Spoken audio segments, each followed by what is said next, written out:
Olá, aqui quem fala é Nelson Amado, professor do curso Spartans. Na aula de hoje, a gente vai trabalhar o assunto de função. E esse aqui vai ser o primeiro episódio da nossa série Matemática do Zero. O objetivo nesse episódio, nessa série mais especificamente, é a gente abordar os assuntos da matemática levando em consideração que você nunca viu. Tudo do zero, tudo de maneira bem gradual, bem devagar, para que não surja nenhuma dúvida e você seja capaz de resolver qualquer questão de qualquer concurso sobre esse determinado assunto. E o assunto que hoje a gente vai estar trabalhando é função. O que seria uma função? Vou te dar a definição formal que a gente dá para a função, antes da gente ir para a ideia prática, para a gente entender melhor do que é. A gente vai desmembrar o que eu coloquei aqui para você em relação à função. A minha função, ela tem a seguinte definição. Dados dois conjuntos não vazios A e B, eu vou chamar de função de A em B toda regrinha que relaciona cada elemento do conjunto A com o único elemento do conjunto B. Importante para a gente poder tirar aqui. A minha função é uma relação entre dois conjuntos. Lembra que conjunto é uma união de elementos. Então, eu tenho vários elementos com uma característica em comum. Então, imagine da seguinte forma. Eu tenho um conjunto A e um conjunto B, representados dessa maneira. Tá? Eu vou representar ele na forma de bolinha. Conjunto A e conjunto B. Esses conjuntos, eles não podem ser vazios. Ou seja, dentro daquele conjunto, necessariamente, tem que ter algum elemento. Então, por exemplo, meu conjunto A vai ter o número 1, terá o número 2, terá o número 3. Eu estou chutando elementos para a gente poder entender desde no vazio. E o conjunto B, ele pode ter o número 4, o número 5 e o número 6. O que eu vou chamar de função de A em B? Alguma regrinha, alguma fórmula, algo que consiga relacionar cada elemento que eu tenho dentro desse conjunto A com um único elemento que eu tenha lá no conjunto B. Basicamente, alguma fórmula que pegue aquele meu número 1 e eu transforme em algum valor dentro do conjunto B. Ou seja, o número 1 ele pode estar relacionado com o 4. Para a gente mostrar essa ideia de relação, a gente simplifica através de uma seta. Só para dizer que meu número 1 está diretamente relacionado com o número 4. O número 2 está relacionado com o número 5 e o número 3 estará relacionado com o número 6. Se a gente estudar a fundo essa relação, eu consigo criar uma fórmula que está me dando mais ou menos o que está acontecendo em cada elemento do conjunto A para ele se transformar em alguém do conjunto B. Você precisa relacionar em um exemplo prático que te ajude a visualizar isso de uma maneira melhor. E o exemplo prático que eu costumo abordar sempre nas minhas aulas é a relação entre dois conjuntos quando você vai abastecer seu carro. Eu não sei se você já tem carro, se você já foi abastecer ou em algum determinado momento viu alguém abastecendo, mas eu costumo dizer da seguinte forma: quando eu vou abastecer o carro, eu tenho dois conjuntos, um que representa a quantidade de litros de combustível que eu vou comprar naquele posto de combustível que eu desejo abastecer, e o outro, o valor em reais a ser pago. Aqui não importa tanto a ordem, geralmente chegamos no posto de combustível, a gente abordar, eu vou querer 100 reais de combustível. Mas só para a gente entender o nosso exemplo de função de B, nada mais é a seguinte ideia. Quando eu compro 1 litro de combustível, eu imagino hipoteticamente que eu vou pagar um valor por ele. E esse valor pode ser, por exemplo, 10 reais. Imagina que o combustível está custando 10 reais. Quando eu comprar 2 litros de combustível, eu vou pagar por esse valor 20 reais. Então, eu estou relacionando os elementos do meu conjunto A com o conjunto B através de uma fórmula. E essa fórmula é dada pelo preço do litro de combustível. Então, isso nada mais é do que uma função de A em B, onde eu relaciono os elementos do conjunto A, cada um deles, e isso aqui é importante você lembrar, com um único elemento do conjunto B. Então, a gente define isso como função.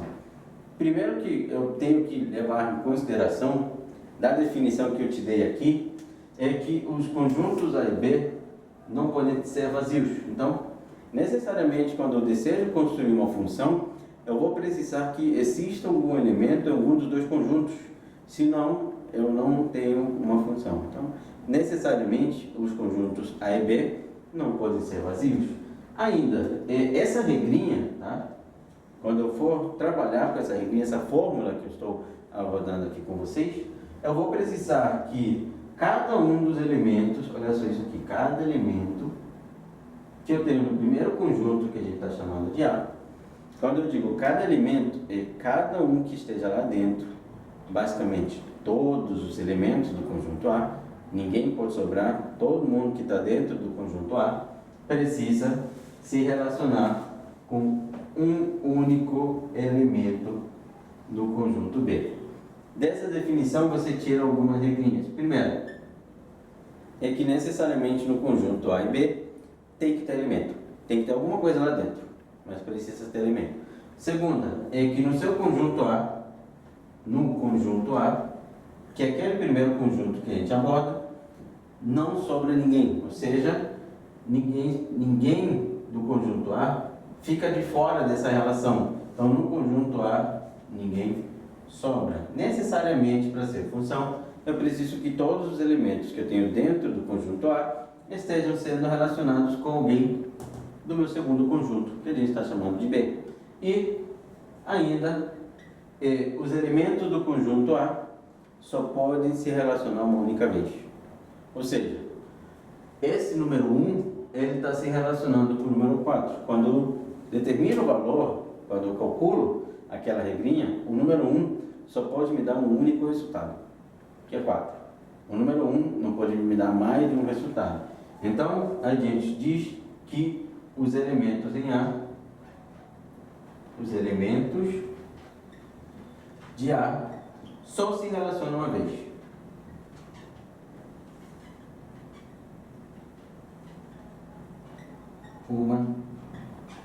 Só uma vez, e nada além disso. Então, quando a gente define função, eu preciso pegar esses três detalhes. Primeiro, é que A e B não podem ser vazios, tem que ter algum elemento lá dentro. Segundo, é que essa regrinha vai pegar cada um dos elementos do conjunto A e vai relacionar com um único elemento do conjunto B. Então, não pode sobrar ninguém do conjunto A e eles não podem se relacionar mais do que uma vez. Simples para você entender. Lembra do exemplo prático de posto de combustível? Quando você vai comprar gasolina, para uma determinada quantidade de litros, quando você vai comprar 10 litros de gasolina, você não pode pagar dois valores distintos por 10 litros de gasolina. Você só pode pagar um único valor. Então é basicamente isso que a gente trabalha aqui. Se os litros de combustível é meu conjunto A, para qualquer quantidade de litros que você imaginar, eu preciso pagar algum valor. Ou seja, ninguém sobra. E segundo, necessariamente eu não vou pagar por 10 litros de gasolina dois valores distintos. E isso levando em consideração que a gente está no mesmo posto de combustível. Então, essas são as três características que a gente precisa tirar dessa definição de função. Lembre-se que função nada mais é do que uma relação entre dois conjuntos A e B. Bem, então a gente já trabalhou a definição dada através de teoria que você vai encontrar em qualquer livro de matemática que você for procurar. Então, três características que você não pode esquecer. Primeiro, é que eu vou relacionar dois conjuntos. E lembre-se que eles não podem ser vazios. Então, o conjunto A e o conjunto B não podem ser vazios. É o primeiro que eu vou anunciar aqui. Só estou relembrando. Conjunto A e B não podem ser vazios. É a primeira característica que a gente tem. Segunda característica que a gente tem é que ninguém sobra no conjunto A. Naquele primeiro conjunto, ninguém sobra no conjunto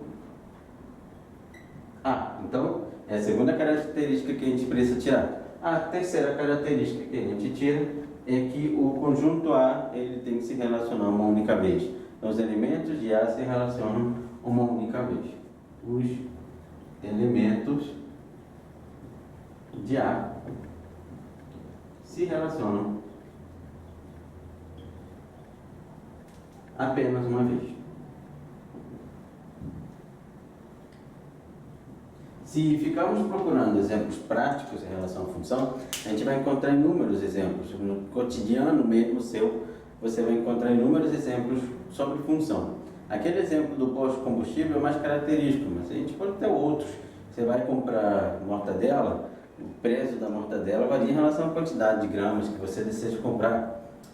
Se você decide andar uma determinada distância, então a distância varia em função do tempo e da velocidade. Então, a gente tem vários exemplos que podem associar a ideia de função, sendo através de uma regrinha, uma fórmula que a gente monta para aquela função. Basicamente, o primeiro que a gente costuma enunciar é o diagrama de conjuntos que eu acabei de te mostrar, tá? Para a gente verificar quando estou ou não trabalhando com uma função. Então, lembre que estamos trabalhando dois conjuntos, um conjunto A, um conjunto B, e necessariamente para ser função, eu vou precisar colocar alguma coisa no conjunto A e alguma coisa no conjunto B. E conjunto, por definição, ele precisa ter algum elemento ali com característica em comum e não necessariamente ter um conjunto numérico. Então também posso relacionar aqui, você pode encontrar exemplos onde a gente relaciona através de letras. Então, não tem problema nenhum, e a letra padrão que a gente usa é o X para o conjunto A, aquele primeiro conjunto que a gente tem, e o Y para o conjunto B, aquele segundo conjunto que a gente tem, onde a gente relaciona um valor de X com algum valor de Y. Para a gente ter um padrão em relação a uma função, para a gente ter um padrão em tudo que a gente vê em relação à função, os elementos do conjunto A são representados pela letra X, os elementos do conjunto B são representados pela letra Y. Toma muito cuidado, daqui a pouco eu vou abordar a ideia de imagem, o Y sendo imagem. Esse aqui, meu Y, está se relacionando, então não se preocupe em relação a esses conceitos. Primeiro, a gente vai abordar que meu conjunto A, que ele tem os valores de X, onde ninguém pode sobrar, vamos passar a chamar ele de domínio. Domínio de uma função. Ele vai ser um mandante. Ele vai ser quem vai determinar o resultado final. A partir dele, a gente obtém os resultados do conjunto B. E o conjunto B passará a ser chamado de contradomínio. Então, o conjunto A, vamos passar a chamar ele de domínio, e o conjunto B, passaremos a chamar ele de contradomínio. Lembra que por característica, eu posso ter quantos elementos eu quiser em A, mas necessariamente eu preciso que todos estejam relacionados com alguém do conjunto B. Mas a minha definição, ela me garante que algum elemento do conjunto B pode sobrar, porque por definição, no conjunto A ninguém sobra, mas eu não falei nada em relação ao B, no conjunto B pode sobrar. Então, lembre-se que a gente abordou que no domínio ninguém sobra. Todo elemento do domínio precisa se relacionar com algum elemento do contradomínio. Já no contradomínio, aqui pode sobrar. Pode sobrar elementos. Pode sobrar sem problema nenhum, não tem problema nenhum sobrar. Às vezes sobra, às vezes não sobra. Então, no conjunto B, que é o nosso contradomínio, pode sobrar elementos. Então, um exemplo que a gente pode abordar é esse conjunto, onde eu tenho o número 1, o 2 e o 3. Vamos trabalhar aqui um exemplo prático. E esse aqui é o meu conjunto A, chamado de domínio. O primeiro conjunto a gente chama de domínio. E um conjunto B, aqui do lado, onde teremos o elemento número 5 e o número 6. E eu vou afirmar que a minha função, a regrinha que ela vai fazer, ela vai pegar todo elemento de A e vai transformar no número 5.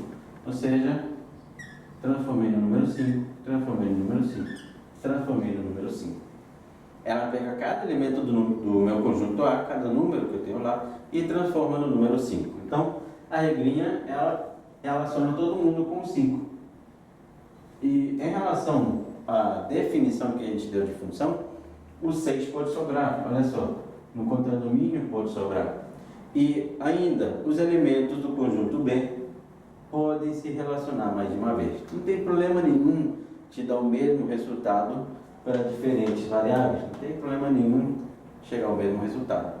O problema, lembre-se que era o quê? Eu pagar dois valores distintos pela mesma quantidade de litros de combustível. Isso aí não pode de maneira nenhuma. Então, aqui, pode se relacionar mais de uma vez.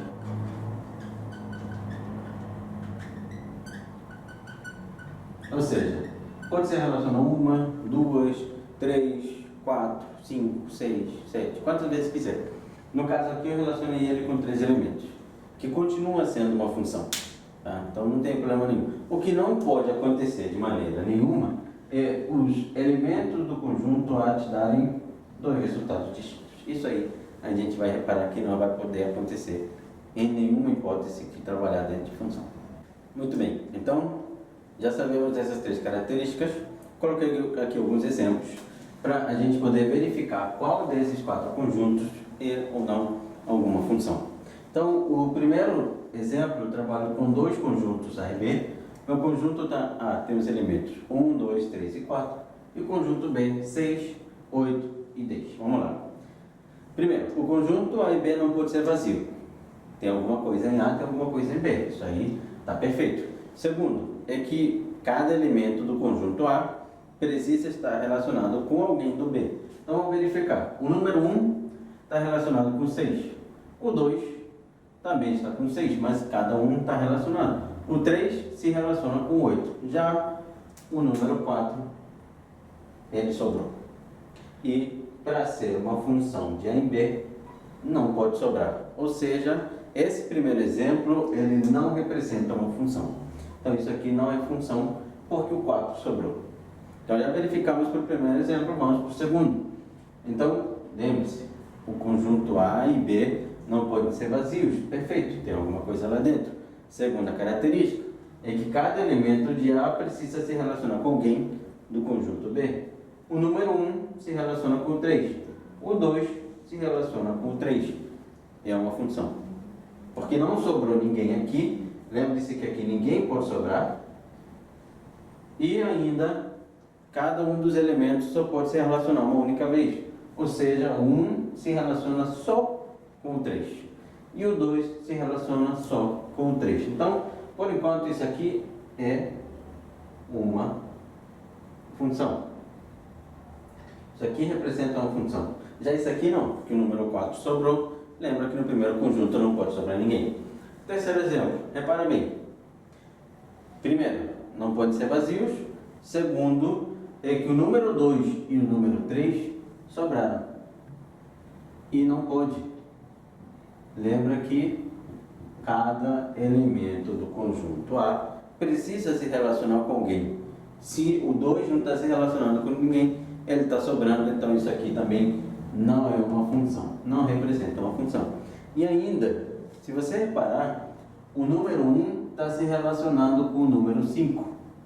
O número 1 também está se relacionando com o número 6, o que não pode, porque a gente precisa que cada elemento do conjunto A se relacione apenas uma única vez.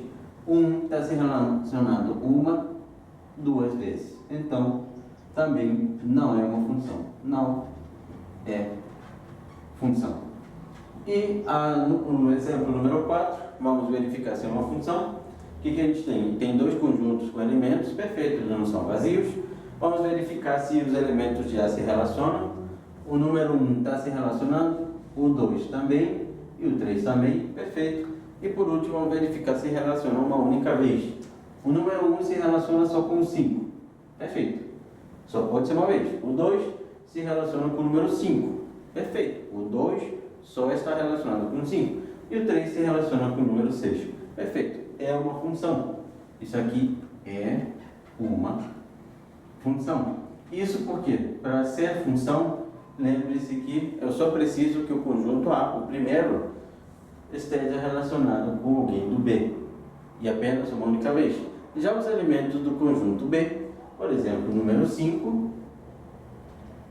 não tem problema nenhum ele se relacionar mais de uma vez. Ele pode se relacionar, como pode não se relacionar, como pode se relacionar várias vezes. Então, os elementos do conjunto B, por exemplo, o número 5, está relacionado 2 vezes, não é problema nenhum, é uma função. Então, lembrando 3 conceitos. Quando a gente abordar a ideia de domínio de uma função, estamos abordando o conjunto A. E o domínio, ele sempre está relacionado com os valores do x. A gente vai abordar dessa maneira para ficar mais fácil de ser compreensível a partir das próximas funções. O contradomínio, ele é o conjunto que reúne todos os possíveis valores do y. Todos os possíveis. Lembra que quando eu digo possível, ele pode como pode não ser resultado. Então, o contradomínio, ele aborda os possíveis valores do y. Já o meu conjunto imagem, ele é os valores do y. Ele é o conjunto que reúne todos os resultados. Então, o conjunto imagem, ele é o conjunto que reúne todos os valores de y. Isso porque, quando a gente aborda o contradomínio, ele pode ser algum valor de y, como ele pode não ser. Aqueles que forem, fazem parte do conjunto imagem. Então, vamos voltar aos exemplos e verificar o que eu estou chamando de conjunto imagem, o que a gente não estaria chamando de conjunto imagem. Olha o primeiro exemplo. O primeiro exemplo relaciona os conjuntos A e B. Eu consigo transformar isso numa função, desde que eu lembre que o 4 não sobre. Lembra que o 4 não podia sobrar? Então, se eu pegar aquele 4 e tirar ele daqui, ó, apaguei o número 4 e fiquei só com 1, o 2 e o 3. Só fiquei com esses dois conjuntos com 3 elementos. 1, 2 e 3. Vamos analisar de novo. Será que é uma função? Bem, o número 1 se relaciona com o número 6. O número 2 se relaciona só com 6. E o 3 se relaciona com 8. E ninguém está sobrando no conjunto A. Então, de fato, é uma função. E se você reparar, os números 6 e 8, eles são resultados. Eles se relacionam com alguém. Sempre que for algum resultado, eles são imagem de algum valor de x. Então, eles vão fazer parte do conjunto imagem. O contradomínio é o 6, o 8 e o 10. Só o 6 e o 8 que de fato se relacionam com alguém. Então, só o 6 e o 8 que vão fazer parte do conjunto imagem dessa função. Eu peguei especificamente o conjunto A, porque se você for para o primeiro exercício, porque se você for para o segundo exercício, eu só tenho o número 3 dentro do contradomínio, então todo mundo se relaciona, ficaria difícil de enxergar essa ideia que tem elementos no contradomínio que se relacionam, outros que não, e essa daqui que também é uma função, o 5 e o 6 também se relacionam, também são imagens. Aqui é mais fácil de visualizar que só o 6 e o 8 se relacionam, só o 6 e o 8 fariam parte do conjunto imagem. Já o número 10, ele não faz parte do conjunto imagem, porque ele não se relaciona com ninguém. Então lembre-se, o domínio está associado aos valores do x. Os valores que estão dentro do primeiro conjunto, aquele conjunto mandante. O contradomínio são os possíveis valores do y. Ele pode ser valor do y, ele pode não ser. Ou seja, ele pode se relacionar, como pode que não se relacione. E a minha imagem são todos os valores que de fato se relacionam com algum valor do x. Então a gente tem esses três conceitos para domínio, contradomínio e conjunto imagem. Então, para ficar mais claro da gente poder diferenciar essa ideia de contradomínio e conjunto imagem, dá uma olhada nesse exemplo aqui. Eu estou te dando dois conjuntos A e B, vou colocar aqui A e B para a gente poder diferenciar. O conjunto A é o conjunto B e uma função de A e B. Então, dois conjuntos, um conjunto A e um conjunto B. Qual seria o domínio dessa função? O domínio dessa função seria todos os elementos que pertencem ao primeiro conjunto, que são valores de x, ou seja, no caso, para a gente escrever, seria o número 1, o 2 e o número 3. Esses elementos que fazem parte do meu domínio. Perfeito. Qual seria o contradomínio dessa função? Representado como CD. O contradomínio é sempre o segundo conjunto, então são todos os elementos que estão lá no segundo conjunto, no conjunto B. No caso, vai ser o número 4, o número 5, o número 6, o número 7 e o número 8. Todo mundo que estiver lá. Porque lembre-se que contradomínio é sempre o segundo conjunto. Então, estou pegando e te mostrando que são todos os elementos que eu tenho lá. Tá? Então, o meu domínio é o número 1, 2 e 3 apenas. O contradomínio é o 4, 5, 6, 7 e 8. Qual será a imagem dessa função? a imagem dessa função será os elementos que de fato se relacionam com algum valor do primeiro conjunto. Aqueles que são resposta de algum resultado. Ou seja, aqueles que, quando eu pego e verifico o número 4,